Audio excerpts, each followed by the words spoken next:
beautiful day right here, and this is our Thursday, the 21st day of November 2024, and this is Talk Sport, a time that we talk everything sport right here on Global Television. Yeah, today we will be moving from Nigeria to Africa, then Africa to the rest of the world. My name is Ramsey Enoch Agbo, and of course, I will be joined on the program today by my guest. Well, my guest is a sports analyst, he's a football coach, and I am being joined with him right here. And just expect something very great, something very interesting. You know, Sport Ignite, Sports Day and Night.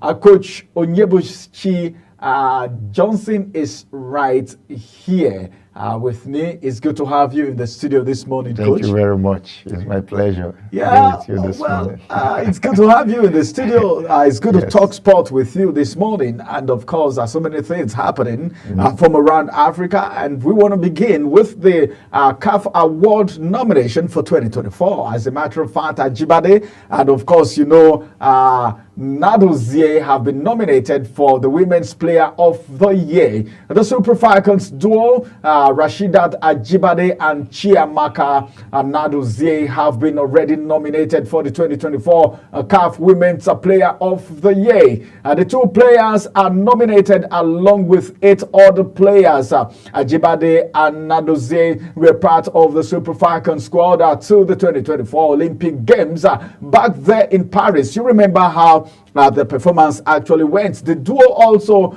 put up impressive display for their respective clubs. Ajibade, for instance, helped Atletico Madrid finish third in the Spanish game that was played in 2023-24 season. Then Nadozie, on her own part, also was very, very fantastic as she inspired the French Dakema outfit Paris for the UEFA Women's Champions League qualification. And she was also named Best Goalkeeper at the 2023 CAF Awards. If you could remember, the one that Azizat Oshola actually won. And as a matter of fact, now they've gotten this nomination. What do you think about this nomination? Do you see it's deserving? Now, I know you may want to be patriotic, but then, do they really deserve it? Looking at every other person in Africa. Africa is a large continent, as a matter of fact. Yeah, actually, I want to first of all congratulate them because when it comes to football right now in Nigeria, the Super Falcon has been outstanding, and they have been giving us that edge over the whole African nation. If you go to Europe, you know that they know us for Super Falcon. You understand? And when it comes to talk about Ajibade, and Ajibade has been outstanding, and she has been fantastic all this run from Atletico Madrid. Her performance bringing Atletico Madrid to the 3rd position at least is a very big edge. You saw Ashola when she was in Barcelona, her great fights and the competitions with the likes of the Spanish giants that they won the female Ballon d'Or back to back. And you want to talk about the Olympics. Nigeria haven't qualified for a very long run. I think 16 years or thereabout. And she just the Super Falcon just came around with a lot of support and a lot of performance, good performance from Ajibade, and a wonderful goalkeeper that came to just give us that victory for us to qualify for the Olympics after a long run. So these girls have been fighting for this, and coming second in the winning the best goalkeeper in the award last award that was given to Ashola. That gives her an edge also to be the winner this time. Okay. I think it's a very good performance, and also she also participated in the Champions League as well, and she performed very well in the Female World Cup. So she has the strength, not being biased. She worth it. She deserves it. She's worth it. All right, as a matter of fact, a lot of people were expecting Asisat Oshoala to also make the list, but then she's not there this time, and some persons are saying, hey, come on. It's been somehow for her recently, but then, what do you think? Were you surprised for not hearing Asisat Oshoala's name? No, I wasn't surprised. You know, sometimes it has to do with club influence. Playing for Barcelona and moving to FC Babes is another thing. Is one of the things too that is going to drop the ranking as well. Barcelona is a top club that everybody wants, everybody knows, and it has a very big edge when it comes to personal awards and in players' career. So I wasn't surprised. And when it comes to talk about her performance in the Super Falcons team lately, when it comes to talk about her performance in the Super Falcons lately, she wasn't at her best. She really dropped form. So I wasn't surprised anyway, but I think she's doing the right thing for letting her sisters come up from behind to also achieve have that it's true, because yes, even the Ballon d'Or, you can see that Messi and Ronaldo were not there, you know, for the Ballon d'Or, and you see how Rodri actually emerged. So the same thing happening in Africa, probably for the CAF award for 2025. Let's move away from there and talk about other things happening at the home front, talking about our own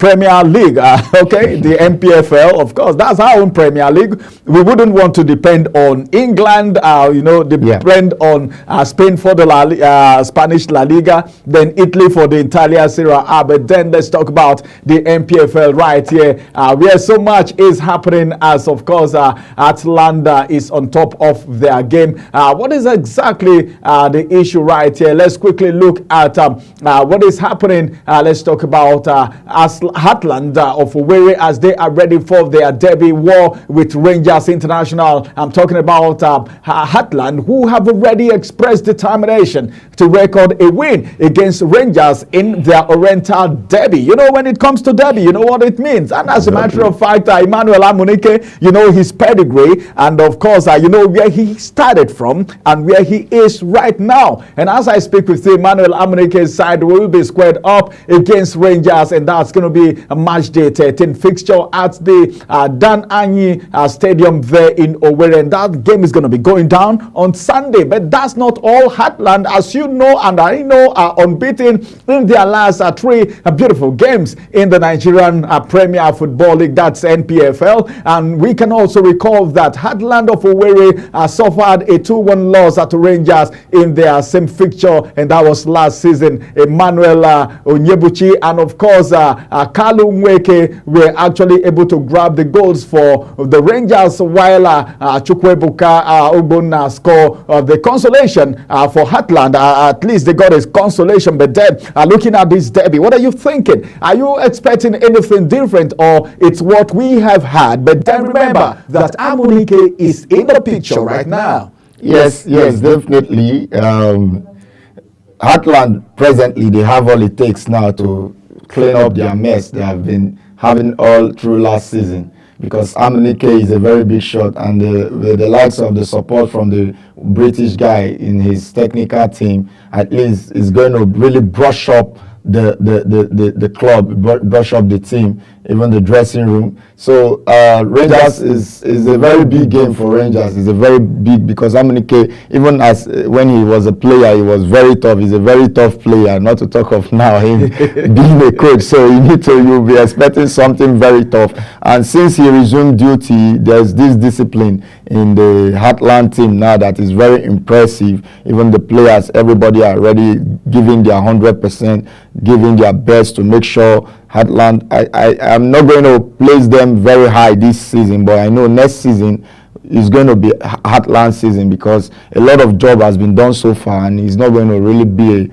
an easy game for Rangers. Okay, it's not going to be an easy game for Rangers. So, Rangers, what are you guys planning? Do you have a backup plan in case the false tactic and or the formation doesn't work out? But then, as a matter of fact, let's quickly get to other things happening in the NPFL right now, and that is to talk about the support that comes from the government and even individuals. Because one of the reasons a lot of people don't like watching the NPFL, it's because of the way it looks. Sometimes, if you see the pitches, it is nothing to write home about, and some persons will say, hey, come on, why should I even waste my time watching this kind of game? But now let's look at what is happening with El Kanemi Warriors Stadium as they got their government's attention. I'm talking about the Borno State government, as they have already begun measures to actually ensure that playing tough of the El Kanemi Warriors Sport Complex in Maiduguri remains playable all the time.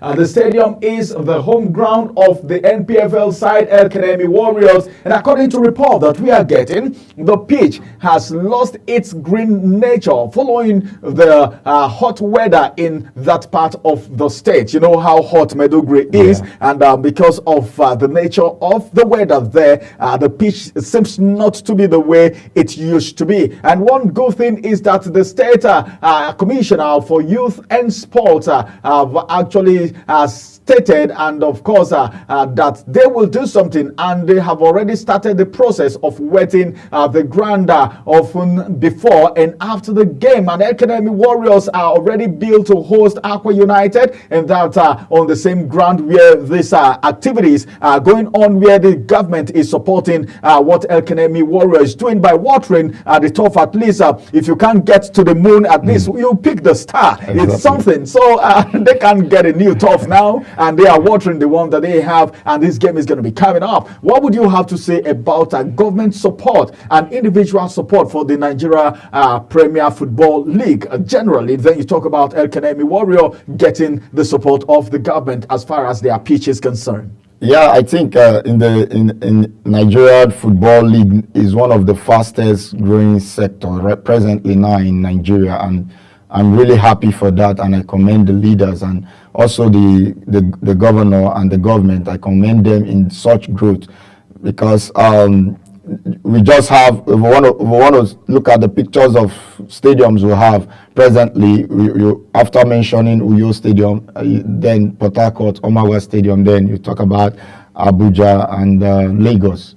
But at least our league is one of the notable leagues in Africa, which needs more pitches, more good home pitches, more good turf, synthetic and grass turf for players to have their smooth passes and good games. This will even dragging the attention of more investors to come into our sports unit, and also project the league properly, and also give the fans that happiness and mind to come and relax in a very good edifice and watch football and feel relaxed.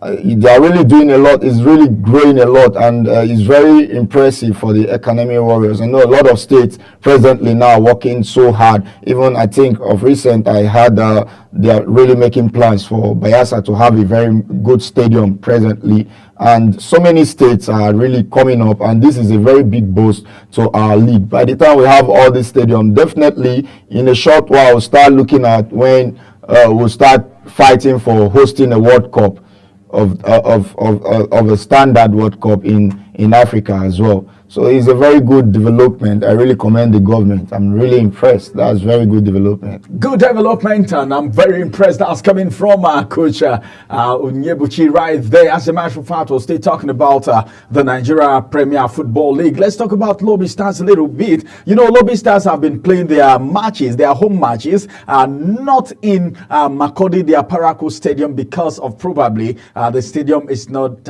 in place. But I think things are getting into shape now. now, Lobby Stars are ready, battle ready for Kano Pillars clash. Lobby Stars are already on their toes for the Nigeria Premier Football League at the NPFL match day. 13 clash against Kano Pillars, and that's going to be on Sunday. The Pride of Benue held a very rigorous training session at the Makati Stadium because they can't use the Aperaku Stadium because of the situation. And Makati Stadium is one Sunday stadium back there in Makodi, Benue State, and that is in preparation for the encounter that's going to be happening on Sunday. The training session was under the tutelage of the technical advisor Daniel Amokachi. We were talking about Amunike right now, an ex-international. Then now we're getting to talk about another ex-international, talking about the Bull, Daniel Amokachi. You know what I'm talking about. And as a matter of fact, he is the head coach and the technical advisor of Lobby Stars Football Club right now. And that's not all. Their head coach is a foreign coach, Micah Lundstrom, and Lobby Star will lock horns with Kano Pillars at the Lafia City Stadium. They can't play in Aperaku Stadium because of what we just talked about. Yeah. But then, looking at this game, who do you think is going to take the day on Sunday? No Kano Pillar. See, there's one thing about Kano Pillar. Ahmed Musa, of course, and the other players who are also trying to move from the national team, Yes. and coming to play in the NPFL. You know what it means? Their presence alone will go so far. But Yes. then, looking at the pedigree of Kano Pillars and Lobby Stars Football Club of Makodi, Benue State, who are you giving it to? And what do you think will come out of that game? First of all, I want to commend our ex-players because this is what we really need in Africa. After making these big names, you come back home to develop your game, to develop your league. Having our ex-players in the league now, having Daniel Amokachi, the Bull, having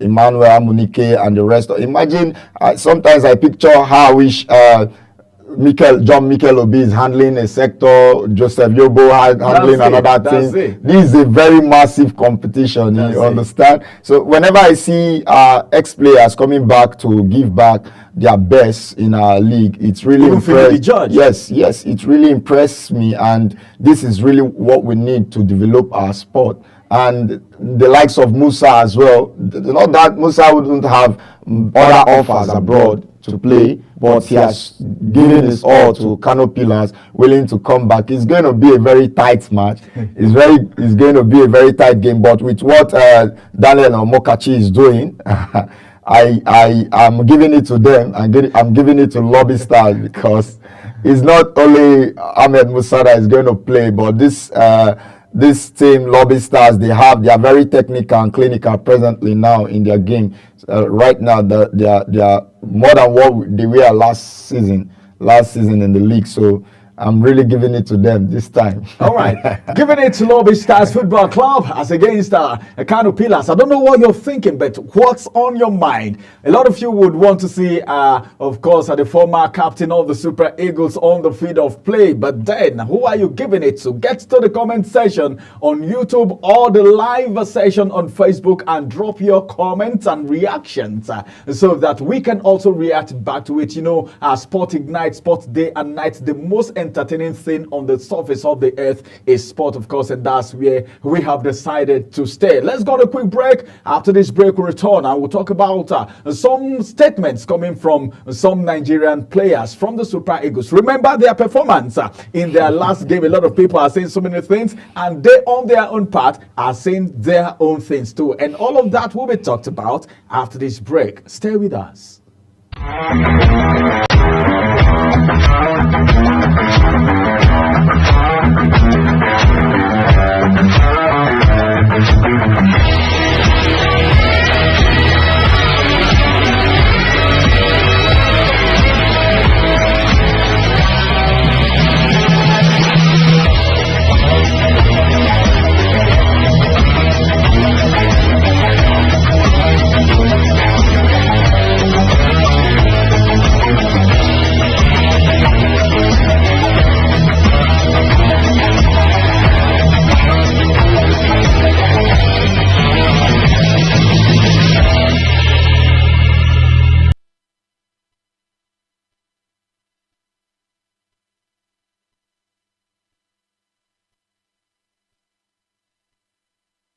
to have you back. It is still Talk Sport on Global Television, and this is where we are. Let's talk about what's happening from the statement that came from Sadiq. You know who Sadiq is? Sadiq is lamenting. Sadiq is actually saying so many things about the lack of support from Nigerian fans. You know what it means for you to be playing for the Super Eagles and you feel, hey, come on, I'm not getting the necessary support that I deserve as a player. This is a cry coming from a player of the Super Eagles, the striker Sadiq Umar. We already know who he is, has already voiced his own frustration over fans' unfair treatment of Nigerian players whenever they play for the country. According to Sadiq, in a statement that came in the wake of the country's disappointing performance during the last phase of the 2025 African Cup of Nations qualifier, the Eagles will actually fail. I call it failure. They failed to win either of their two matches and only managed to pick a point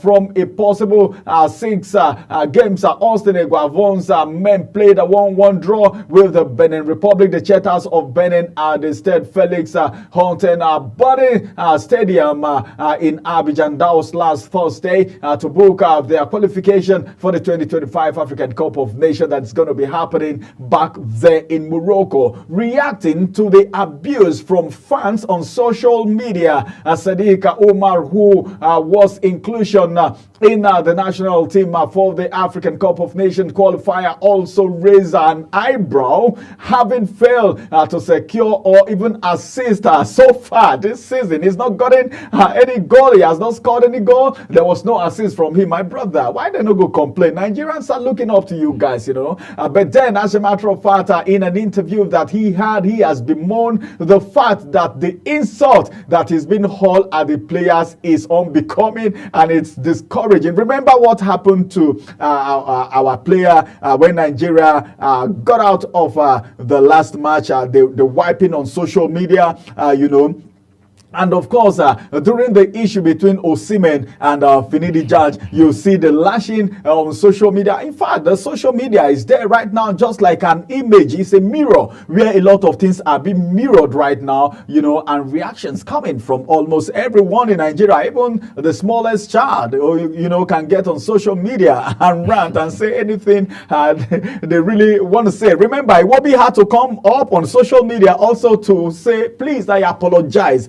Beg, make una no crucify me again. You know, now Sadiq Umar is coming up to say the same thing, meaning they're actually feeling the heat, and they have attributed that to the lack of support coming from Nigerians, that the fans are not supporting them. Is that the reason they lost?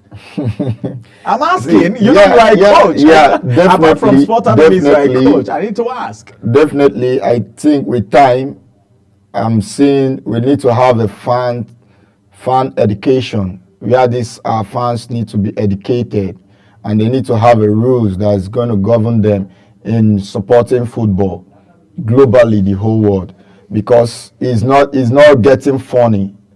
We are different persons. The things you may take is not the kind of thing and I may take. We may both be exceptional players and playing in the same team. One of the greatest thing that one of the reason why you see the England team, everybody there is a threat, and if they don't invite one player, you know that you will say, why did they invite Saka for this kind of match? You understand? It's the hyping, is the support from the fans. That support is very necessary. There are a lot of talented players, there are a lot of exceptional players that are dead in Nigeria, that are dead in Africa because of fans. This is our own, this is your brother, this is your own. Even if every day is not Christmas, they say, it's not every day the team is going to put their best. Perhaps where our Nigerian national team is coming from now, I commend the Eguavoen. He has really done a lot, putting smile on our face for a long run. We've been losing even home, drawing unnecessary matches. And the team right now, I can tell you, the team has really come up. It's not every day we win. It's football. Sometimes, no matter how good you prepare and come up in a game, you may be disappointed. The rhythm of the game may change, not to your favor, maybe to the favor of your opponent. It has not been worse that the fans will just start blabbing on the players.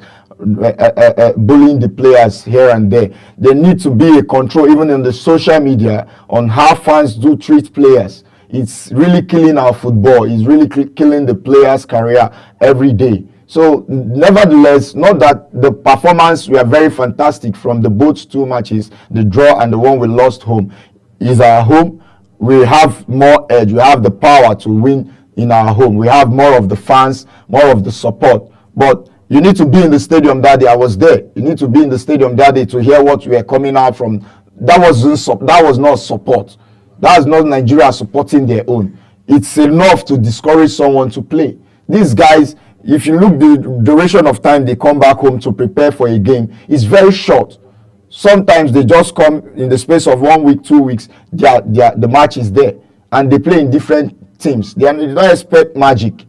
You don't expect magic. Not like England, they are all in England. Germany, they know themselves. The likes of player you see this in this World Cup is the likes of player you're going to see in the next World Cup. That understanding is there. But as the player you see in this World Cup is likely to be, you're likely to see another different squad in the next World Cup. So that understanding is the time in which they prepare for a match is very short. The fans need to understand it. We need to educate our fans. We need to create a platform, create a fans education in this football. Is everywhere, even in Europe, so that fans, they will need to be educated. They need to have a rules that will be govern them. There are things you react to. Even if you're hot as a fan, there's how you react, not overreacting. So I'm not really supporting the fans in bullying the players. Rather, I think for what Nigerian national team is doing now, for where we are now, we are coming up. It's just we need to give Eguavoen the necessary support we need to give to him, and the boys, we need to hype these boys. We need to promote these boys. We need to encourage them. They have it. They are exceptional. They are good. That's why the whites are keeping them. We need to encourage them so that the best is going to come out of them. Oh, all right. Someone was on my show yesterday and he said something about the performances of the Super Eagles, and he wasn't really satisfied. He was not satisfied. And he said, well, Eguavoen is good. He said he's not disputing that. But then something needs to be done. And what is it that needs to be done? A technical advisor needs to be there to work with Coach Eguavoen. Are you of the same school of thought, or you feel Eguavoen is the man for the game? No need for any other president. He should just take charge of the Super Eagles. What do you think? Yeah. Presently, so far, we work with what we have gotten so far. Eguavoen is the man for now to handle the Super Eagle team. Now, maybe we can bring an advisor. I can go with that. But we should stop looking at football expecting magic all over. You saw what happened to Man City just of recent. That's the Guardiola, the almighty Guardiola we know. How many matches down the drain? About 4 matches they've lost. Straight 4 matches. So it's not magic all the time. If Lookman has scored a hat-trick in Europa and did well in AFCON, it's not every day. Some days are a bad day for these players. Some days are unlucky day for them. So we need to try to fit in those days that are not good. Nigeria has a good team now. Eguavoen is trying to bring up a good team now. We don't need any. All we just need in this national team now is that support, encouragement. Whenever they are out there to play, whenever they are being invited to play, even Sadiq is a very fantastic player. Nigerian fans turned him to something else. Mm-hmm. You understand? So they need that support now. If we can change our mindset to these players and start supporting them, the whole Nigeria start supporting them, you will see another Super Eagle. This what announced JJ Okocha and Kanu, everybody Papilo, JJ, everybody Papilo. Even not that they were getting it too perfect then. Definitely they were exceptional. But even the days they weren't getting it right, they didn't give us World Cup. But everywhere, till date, everybody is praising them. Like Okocha never won any award. Yeah, okay, but till today, everybody, his name is not even going to erase the planet. Everybody is still pushing the support, and that's what we need to do in this main team right now to get where we're going to. All right, a lot of people expected Okocha to win the African Footballer of the Year, but that never happened. But then talking about the game right there, some of our players were away. The goalkeeper Nwabali, who lost his father. Then Lukman also with an injury, but so good. Lukman is resuming back to training as at yesterday, and he's getting fit. Do you think the absence of these players may have contributed to what we had, the result we had in that last game? Actually, we know that player influence speaks during match. You understand, sometimes your opponent. But I don't think that's the right thing to say presently now, because we have other good talent. We have other good goalkeepers. If they were not good and exceptional, they wouldn't have been in the main team. So they were good, even if they are, in fact, it has to be a competition. If Nwabali is being taken off the pitch, the next person coming in should be fantastic as well. Even if it's not 100% to Nwabali, at least 75 to 80% of him. So I'm not really putting it that is because these men were not there. I maybe Nigeria, they didn't find it necessary. In fact, I'm still because I was in the stadium there that day, the support wasn't there. You need to see how dull the game was.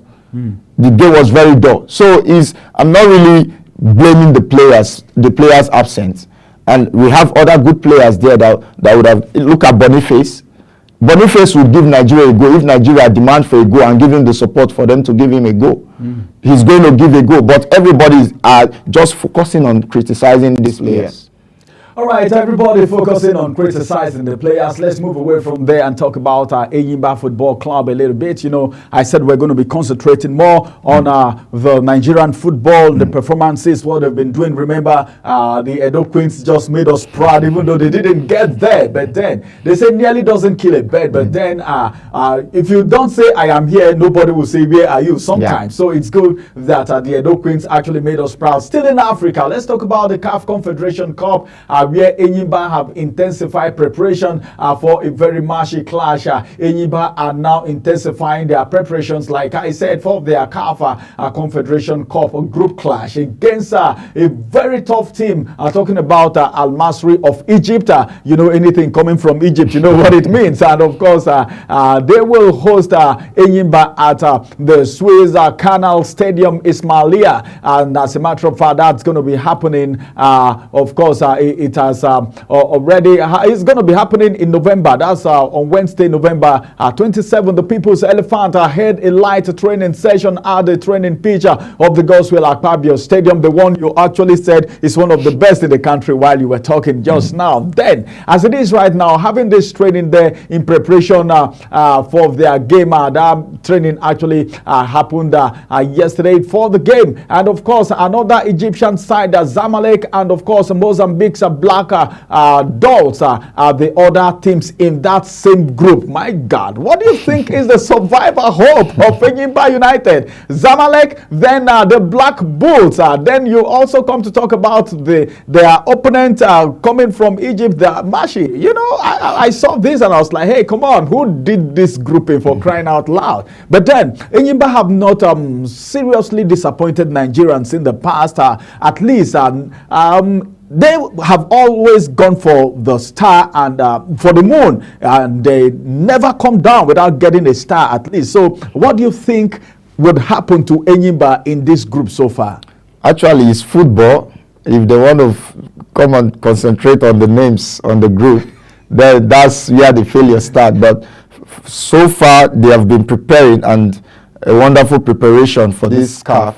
And another thing I want to put is it has to do with concentration, being conscious of what you're doing in the pitch for the players and the technical crew, knowing the right changes to make and when to change them, and understanding that this is an away game, not like our home game. If they won't score, if I won't score, they are not going to score. Just do your basics. Defend your post, don't conceive, and just concentrate. That's the coach talking. Yes, yes. At least some of the tactics you guys use. At least if they can get a draw from this first game, that is going to give them a good strength. Not to being defensive anyway, but just come out and play your game. Let them just come out and be themselves and at the end of the day, I think they're going to come through from that group. All right, at the end of the day, they are going to come through from that group. Let's now move out of Africa a little bit and see what is happening from Europe. As a matter of fact, in England, former Rangers star Al Mokas said he does not consider Bukayo Saka world class yet. That guy's not a world class yet. The England international has actually been on one of the names on the sheet, the team sheet so far, and he has played a key role in the Gunners' recent games of the season. Saka netted 20 goals and provided 14 beautiful assists for the Gunners in all competitions this season. And of course, the winner has so far this season scored, of course, he's a winger, and this season he has scored 3 goals and of course supplied 7 assists in 10 matches so far. But then McCoy is saying in his analysis that Saka performance for Arsenal alongside a former Tottenham Hotspur midfielder, talking about Jamie O'Hara, called Saka a potential world-class player, but not a world-class player yet. Are you of the same school of thought? Yeah, I need to ask. Although it's very funny because this has to do with Rodri and Vinicius not winning the Ballon d'Or. We all know in the whole world presently now, when you're talking about the strongest league we have in the whole world, is the England Premier League. You understand? Any player that can own a shirt in the Premier League, I think to me is a world-class player.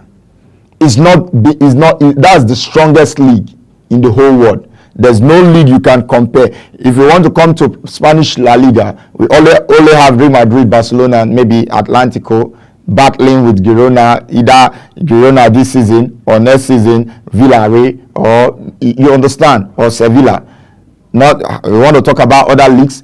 This is the #1 league in the whole world, and somebody is in the club that for the past two to three seasons has been coming second. And you say the person is not a world-class player, and the person is funny, and the person has been scoring. Okay, when we come to, let's come back to the national side, where Saka plays for England. How many goals has Saka scored for England? Whenever he's been invited, he scores goals. And you still say this player is not a world-class player. Then there's another thing he's looking for that I don't know where he's going to get it from. To me, Saka is a world-class player. He has really proven himself. It's not easy to play in the England team, representing England in a black color and having goals after all the races, and even in Arsenal, and it's not easy. And making a lot of assists and scoring goals. To me, I disagree with him. Saka is a world figure. All right, Saka is a world figure, contrary to the statement and assumption coming from Max Koist. As a matter of fact, let's get to Manchester United right now, because the likes of Sami, Abubakar, Mohamed, Abidemi, Kayode, all of them are saying, well, the arrival of Amorim is the beginning of wisdom for Manchester United. But then let's look at it a little bit. As a matter of fact, Amorim is to sign an ex-Manchester United midfielder as a free agent. Manchester United want to resign again their former academy starlet, talking about Angel Gomez next summer with new manager Ruben Amorim. Of course, a big fan of the player. According to the media, the 24-year-old came through the ranks with the Red Devils.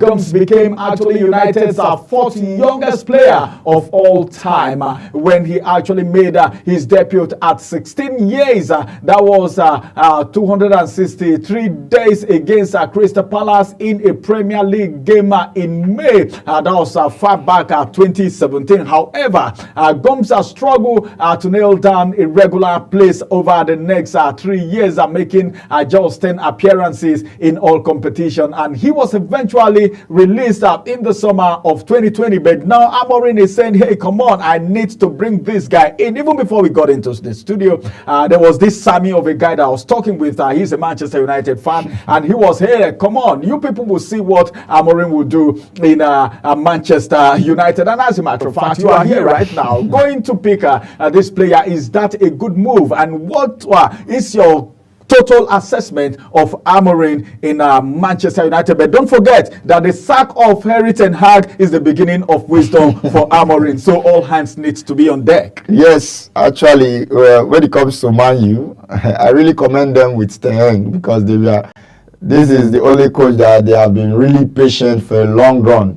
Oh, they were really patient with him. They really try to be patient with ten Hag, but nevertheless, Amorim is a very good coach, and I used to tell my fans one thing. You see, Sporting is not Manchester United.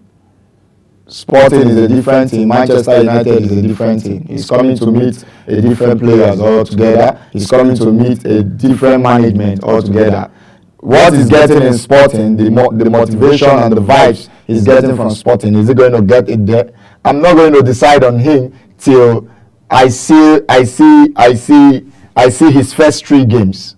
Definitely, then I'll decide. But for them to let ten Hag go, that's the beginning of wisdom. I support that. That's really the beginning of wisdom, I tell you, because it was very obvious that there was no structure. ten Hag wasn't having any structure for Man U. As a coach, if you're being assigned for a job, before you go for a job, you have your tools for the job. Once you're being signed, once you come into the game, you know who you're going to bring in. You know the players you're going to bring in that is going to deliver for you, that is going to give you your record. And when you're there, keep on signing players, keep on signing. The players you're signing are flopping on daily basis. That means there's no structure. But then letting him go, I think that's the best decision Man U has ever made for themselves now. But for their future now, I cannot tell till we start the game with the new coach. As someone was saying, he's going to have a very clean sheet from the beginning because the games that he has ahead of him are not very tough games. But I don't know. What do you think about Premier League? When it comes to Premier League, is not so. We don't have any cheap team in Premier League. Every team in Premier League are hungry. You don't look any team less.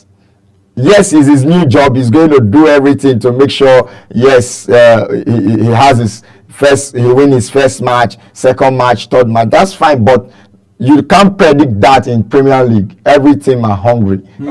So I won't go with that one. He's going to keep a long clean sheet. No, it's not possible. I need to see, you need to give me another Guardiola for me to believe that. Pep Guardiola, Manchester City, of course. But then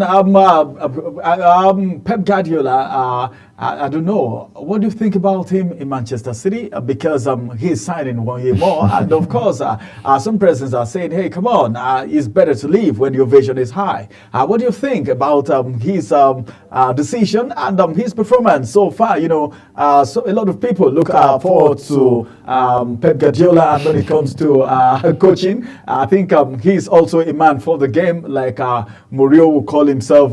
You know that name he calls himself, the man of the game. And of course, what do you think, Manchester City this season? Are they going to really be what they have been so far? Yeah, outside injury, although injury is part of the league as well. Outside injury, when it comes to talk about the person of Guardiola, he's not a coach you write off, and he's not a coach that flops just easily, because this is a player maker. He makes players. It's not like going for ready-made players. Look at Duco. Look at players he has used Man City to build within his stay in Man City. So this 1 year contract is not a bad idea for him. To me, I would have even suggest they make it 2, because they really need to replace Guardiola in a team is not easy. It's not really easy. Manchester City, they need to give him time for him to at least build somebody that can take over Manchester City, because Guardiola is, in fact, I think he's the best presently in the world now. Presently, if not Ancelotti, I think he's the best. So I think Man City, they really know what they are doing to give him another year contract, and is not, if he leaves now, he has left Man City so soon. All right. Yeah. That is left so soon, like they will say, gone too soon. Yes. All right. Let's just talk about what's happening in Sociedad a little bit. Celta Vigo and Sociedad in target for Josh Maja. And I was wondering, I say, hey, come on, what's happening? Where is the best for him to go right now? Looking at his antecedents and everything happening to him where he is. I'm talking about Nigerian star Josh Maja, who has already emerged as a major transfer target for La Liga clubs, Real Sociedad and of course Celta Vigo. Sociedad are ready to battle Celta Vigo for the West Bromwich beyond forward during the January transfer window. Already the permutation, the calculation, everything has started because this is November. We have just December. Then the window will be partially open, and of course players will be going on transfer. But then Celta Vigo and of course Real Sociedad. What do you think? I think you should go for Real Sociedad. Why do you think so? Yeah, you know, players like this, when you're building your profile and you're building your career, you need somewhere you're going to have a room where you're going to have this room to really showcase. Play time is one thing that really affects players a lot. And going to Celta Vigo, I don't think he's really going to, he's going to play well, definitely as a player, but I think he'll do more better in Real Sociedad. Because that's where he's going to get play time, actually. All right, you are going to get more play time in Real Sociedad. That's coming from Coach Onyebuchi right here. I'm talking to you right now, Josh Maja. Let's move away from there. Romano Class A on Real Madrid star, talking about joining EPL club in January. Still talking about transfer, the football transfer expert, talking about Fabrizio Romano. You know who he is. He has already ruled out any possibility of Real Madrid forward, talking about Hendrick joining Premier League club Southampton. Hendrick, of course, has been linked with a loan mover to Southampton in the January transfer window. The Brazilian is down the pecking order of Real Madrid manager Carlo Ancelotti, and of course he is one of his choice player for the attacking side, and the likes of Vinicius Junior, Rodrigo, and of course Kylian Mbappe are all ahead of him in Ancelotti's team. Eric, of course, has failed to actually get regular playing time since joining the Los Blancos from Palmeiras. But now, as it is right now, what do you think? He said, well, this is not the right time. But then there are choices. If you want to go anywhere, you look at the choices available and how relevant you're really going to be. Like you talk about Josh right now, that if he must move to anywhere at all, it should be Celta Vigo and not Real Sociedad, because of the reasons you've advanced, and that reason is for him to have a playing time. What would you have to say about this now? Yeah, you know, Hendrick presently now, I think is the best time for Hendrick to fight for his place in Real Madrid, because presently now, despite the names, the likes of Rodrigo, Mbappe, and Bellingham, and Vinicius being there, the team is not stable now. Real Madrid don't have a team now. They are trying to, if you want to, where we start getting the best of these boys, I think is next season. So this is the best time for him to fight his place. To me, if I would advise, I think I would advise for him to stay and fight his place. But nevertheless, I still prefer for him to take a tour. At least he needs a new life. He needs sometimes he needs a new environment, new teammates to bring out another part of him, another part of his life. At least in the Premier League is a good side, making good profile. Maybe with time, once his loan contract is done, he might come back to Real Madrid. Then he might come back with a good fire, just like what happened to Ansu Fati, came to Brighton. So he had a new life. He had good performance, comes from the bench in every game to score, and he came back to Barcelona now. Now he's still fighting for his space to showcase himself. So I think either of the both is very good choice for him, but to me, I would prefer he stays in Real Madrid for this season to fight for his place. All right, stay in Real Madrid this season to fight for his place, and that's going to be what it is for him. But then, I don't know, the Chelsea fans are also saying, well, we need some players, but then we have some players that we are targeting. But a lot of people are even complaining about Chelsea right now, that Chelsea is not the Chelsea they used to know. Someone even said, hey, come on, I want to change my club that I'm supporting, not Chelsea anymore. But then I will not talk about that today. We'll talk about that much later, and that's not going to be today. But then I want to say a very big thank you to you, Coach Onyebuchi, for coming on the show today. Thank you very much. It's my pleasure. The pleasure, it's ours. We hope to have you some of the time. Thank you very much. All right, this is going to be the size of Talk Sports today on Global Television. Well, Sport Ignite, Sports Day and Night, if anything is trying to worry your anyway, anything that's trying to bring worry or sorrow on your way, just push it aside and get hold on sports. Sport will make you feel good because it's entertaining, it's educational, and it's informational. My name is Ramsey Enoch Agbo. We'll see you again for another wonderful sport, and that's going to be tomorrow. Bye-bye for now, and have a wonderful day.